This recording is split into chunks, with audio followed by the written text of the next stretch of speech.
En la Ciencia Escena aprenderás ciencia de la manera más divertida. En la Ciencia Escena podemos ver la temperatura y el rastro que deja la temperatura, por ejemplo, en estas hojas de papel. Podremos descubrir reacciones químicas como esta. Fijaros, el líquido es transparente, cuando lo agitamos se vuelve azul, pero si esperamos un momento, vemos cómo se vuelve a hacer otra vez transparente.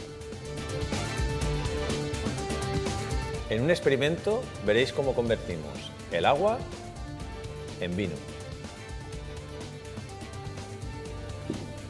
y el vino en agua.